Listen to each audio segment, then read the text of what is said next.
Hi, my name is Chris and this is Battle Nonsense. Last Saturday I was involved in a conversation about pre-orders on the most insufficient platform you can think of for a topic like that, Twitter. After that I thought that I should do a video on this subject and give you my opinion on how games get hyped in order to increase the pre-order numbers and why pre-ordering games is bad for gamers. So, the publishers and their marketing departments have realized how easy it is to get gamers to buy their products before they even finish the development. They actually became quite good at this business practice. All that it requires to get gamers to open their wallets is to use the name of a well-known franchise in the title. Have some nice looking trailers where you claim that all you show is actual gameplay while it is very obvious that it is scripted.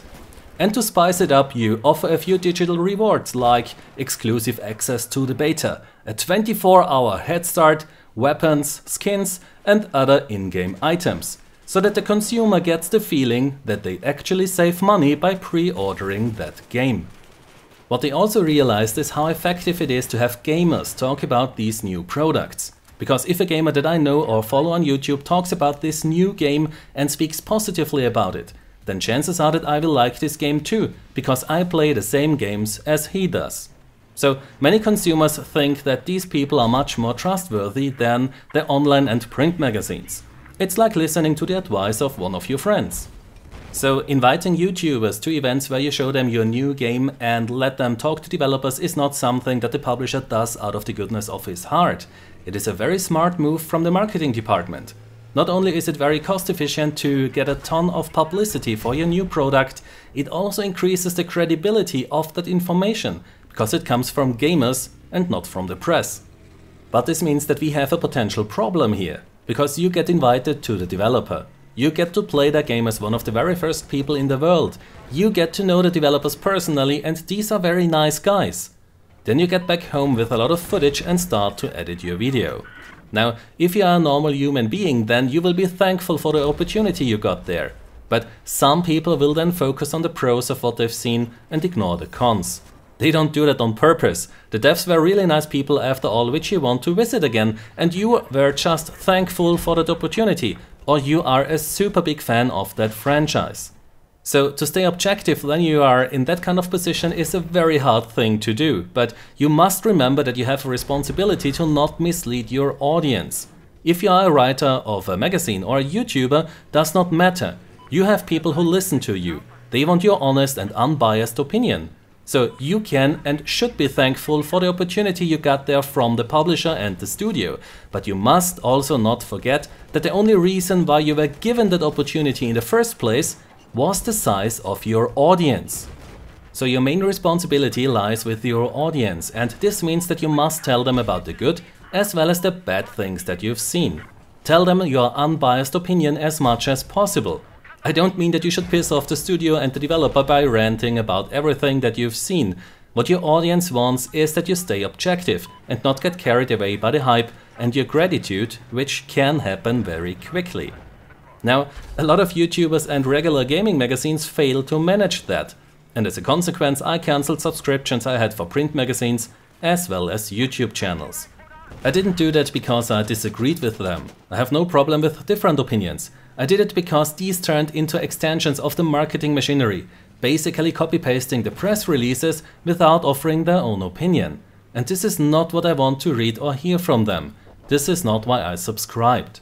And this is not only bad for the audience but also for the game, because if you have the ability to directly give feedback to the developers and to make your audience aware of the current state of the game, then this can massively influence the design of the game. It can make the game better. A little bit related to this is the DICE Friends dog tag, for which you can recommend gamers to receive it. Now I'm curious to see who gets these dog tags, who is considered to be a friend. I know a lot of people, but I only consider a few of them to be my friends. A true friend is there in the good times as well as the bad times, and if I do something wrong then he will tell me that I made a mistake, or that I could do something better, and he will be there for me to help me fix it. People who are only around me as long as everything is great and agree with everything I do are not my true friends. Don't get me wrong, you can have a great time with them, and they might be nice people, but a true friend is something else. So if you get invited to such events, If you have an audience you do videos for or write articles, then try to be a true friend. You might fear that you don't get invited to the next party if you share your unbiased opinion, but if that really happens, then the question is if you actually want to get invited again, and what you are willing to sacrifice for that invitation, because at some point you might harm your audience. Now, why is pre-ordering games such a bad thing to do? First of all, if you believe the hype, then chances are that you buy the game based on misleading informations and you end up with a game that does not work properly, does not work as advertised, or is incomplete. There are so many examples like SimCity, Aliens, Colonial Marines, Battlefield 3, Battlefield 4, Watch Dogs, just to mention a few. Someone might say now, but what if I played the beta? That's a good point. If you get the chance to play a public beta, then you get some hands-on time with the game to find out what it's like and if you like the general direction of it. But you should still not decide to buy or not to buy that game based on a beta. Okay, if you didn't like a single bit about the beta, then it is very likely that you also won't like the final game. But if you did enjoy the beta, then it is still a bad idea to pre-order it, as you have only seen a small part of the game. You might have had the chance to play like, what, 1 or 2 maps with 1 or 2 game modes, so you don't know anything about the remaining 95% of the game, assuming that the game is that large. Then there are other things that you didn't like about the beta, and where the publisher or the studio assures you that this will all be fixed in the final version. During the last 5 years, everyone should have learned that you cannot believe such promises until you see them implemented in the game. Sometimes we never get the promised changes and sometimes we get them 1 year later. But we gave them our money, so we have lost all power to force them to implement the changes that were promised to us at that time. Also, more often than not, it happens that the final version suffers from more issues than the beta, because the content in the beta was limited. So you end up buying a game that is broken on release, while the beta worked fine. So the beta was a little bit misleading. And this brings me to one of the most important points: the product quality on release. There is a common excuse that you hear from the fanboys, and that is that the game is so incredibly complex that it is impossible to get a stable release. There is actually some truth to that. Especially multiplayer games are very complex, but when you have the game crashing on the PlayStation like every hour, or very obvious functions are broken that just jump at you when you play the game, then this has not much to do with that complexity. These issues are so obvious that the studio knew about them but could not fix them in time, because they used their time for something else. So that you can deliver massive patches today is both a blessing and a curse. A blessing because you can quickly fix game-breaking issues which have been missed by your testers, and you can optimize the performance as well as adding new content. But it is also a curse because you can cut down on quality assurance and keep adding more content and implementing big changes until the very last minute, because you can just release a 5 GB day 1 patch. This is extremely bad for the product quality on release, and we have seen that in Battlefield 3 and Battlefield 4. If these games would have had entered the feature lock or feature freeze earlier, and the developers would have focused on optimizing and bug fixing during the last phase of development before the Gold Master was sent to production, then we might not have had all the features available at release, but we would have had a working game. And quality is more important than quantity. I can enjoy a game where a few features are missing on release, but everything that is present is working. Yet I cannot enjoy a game that has a ton of features but constantly crashes or freaks out because it had those 10 additional features squeezed in last minute. These day 1 patches also mean that pre-release reviews are utterly useless, because the game can be very different in a positive or a negative way once that patch gets applied. We had so many bad releases during the last years where the studio needed months to fix the biggest issues.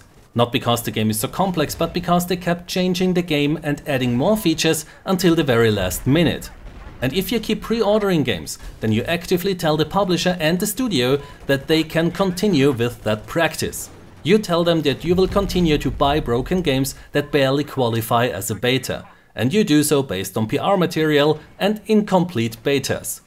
And don't be mistaken, once you press the pre-order button, you lose the ability to force the publisher and the studio to do a better job with product quality and smooth releases.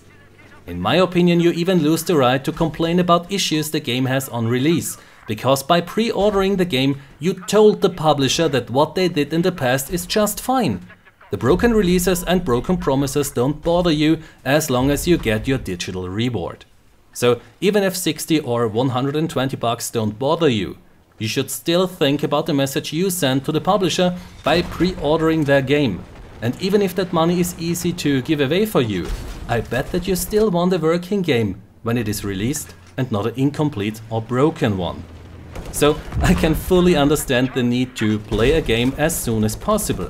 But you have to be aware of the repercussions of that decision.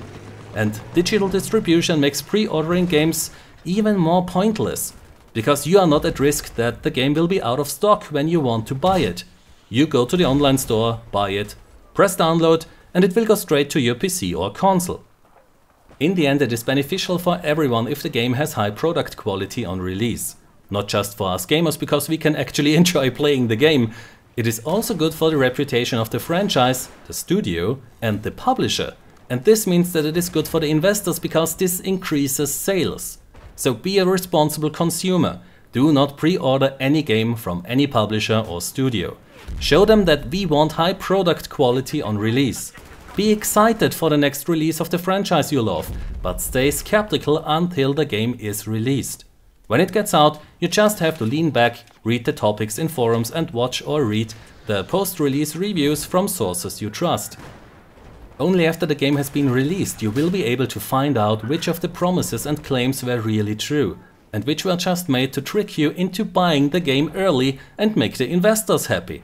So if you agree that every YouTuber and member of the gaming press should be more concerned about what they say to their audience, and that a responsible gamer does not pre-order games, then give this video a like, subscribe for more, and I hope to see you next time.